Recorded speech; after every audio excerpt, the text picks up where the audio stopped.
Hello, good morning everyone. This is your teacher D, and once again we're going to have our new topic. And this time it is about finding the least common multiple, or we call it LCM. But this time we're going to make use of the three processes. This is the listing method, prime factorization, and continuous method. So let's start. Let's start with listing method. We have numbers 2, 4, and 6 written vertically. We have the steps. We have step 1. Write the multiples of 2, 4, and 6. What are the multiples of 2? Of course, 2, 4, 6, 8, 10, 12, 14, 16, 18, and so on. How about 4? We have 4, 8, 12, 16, 20, 24, 28, and so on. How about 6? We have 6, 12, 18, 24, 30, and so on. Now, what are we going to do next? We have the step 2. Step 2, encircle the common multiples. We are going to look for the common multiples of 2, 4, and 6. Let's have this. We have, first one is 12. What else? You have 24. Very good. Now, your step 3 is very easy. We're going to find the smallest common multiples, and obviously that is 12. So therefore, our LCM is 12, or the least common multiple. Wow, it's very easy, right, using the listing method. How about this method? It's prime factorization. Let us see if we can. It's very easy also. Well, we have 15 and 12 as our numbers. Your steps. First, write each number as a product of its prime factor. So 15 are the prime factors of 15. Okay, 3 times 5. 3 and 5, so you have 15. How about 12? You have 3 times 2 times 2. You have 12. Step 2. Encircle the prime factors common to the numbers. Okay, so you have the common are 3. 5 has no factors on 12. Common on 12. Same as 2 and 2. So if you're going to observe it, 5 I put space in between so that it will be very easy for us to do or bringing down all the numbers. So step 3, we're going to multiply the common prime factors to get the LCM. So we bring down 3, 5, you have also 2 and 2 also. So you have 3 times 5 times 2 times 2 is equals to 60. So therefore, our LCM is 60. Isn't that easy, right? Let's continue using another method. It's continuous method. Continuous method, should I say. Let's have this. Numbers 18 and 27. Step 1. Write the numbers horizontally and determine a prime number that will divide the numbers. You have 18 and 27. 18 can be divided by 2, but 27 is not. So let's proceed for the next prime number. It is 3. 18 can be divided by 3. 27 can also be divided by 3. Therefore, we're going to divide them, the numbers 18 and 27, by a prime number 3. And then, what are we going to do? We're going to write the quotient below the numbers. So you have 18 divided by 3 is equals to 6. 27 divided by 3 is equals to 9. So what's next?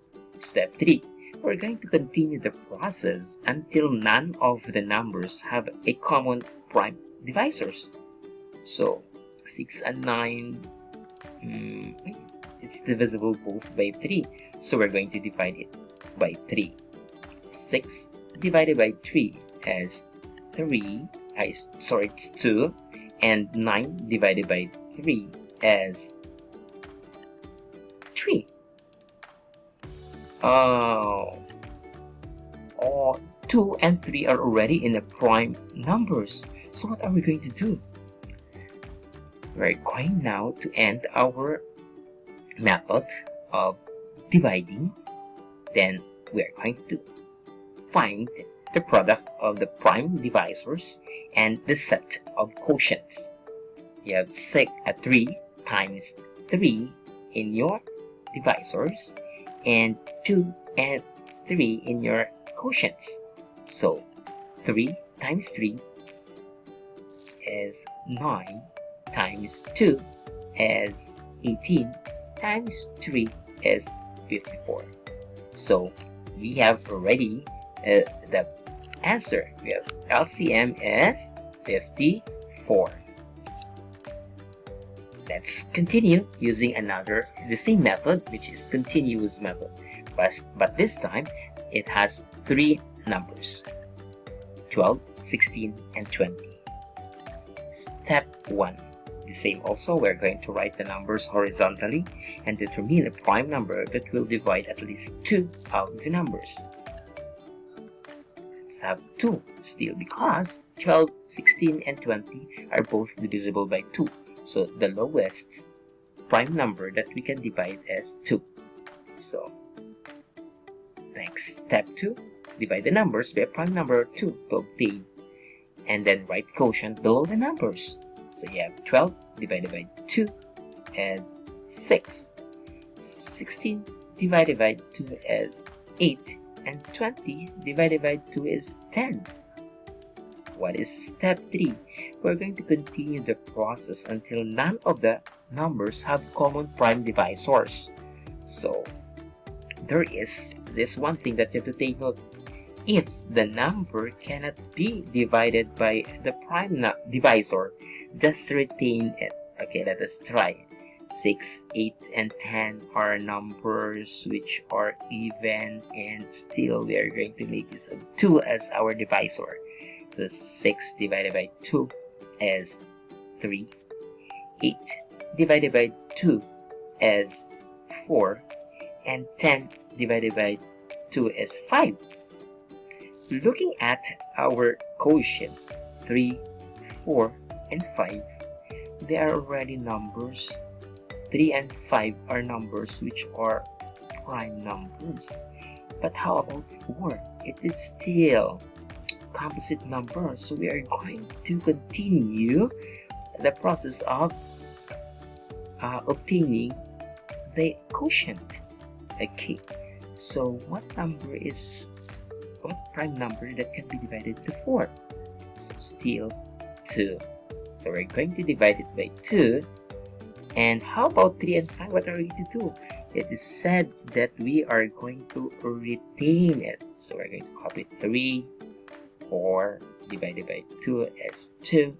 And we are going to bring down 5 also. We're going to retain it. So we have already our quotient. 3 is a prime number. 2 is also a prime number. Same as 5. So we have to end now our process. So there goes step 3. The LCM is the product of the prime divisors and the set of quotients. So what are the prime divisors? You have 2, you have 2, and 2. So you have 3 2's. And the quotients are 3, 2, and 5. So we're going to find the product of this. So you have 2 times 2 times 2 times 3 times 2 times 5 is equals to 240. Therefore, our LCM of numbers 12, 16, and 20 is 240. So, did you get it? It's very easy, right? So, those are the processes that we need to do in order for us to find the LCM using prime factorization, listing method, and continuous method. Okay, so I hope so that you have learned a lot today. Until next time, see you and happy day, everyone. Bye.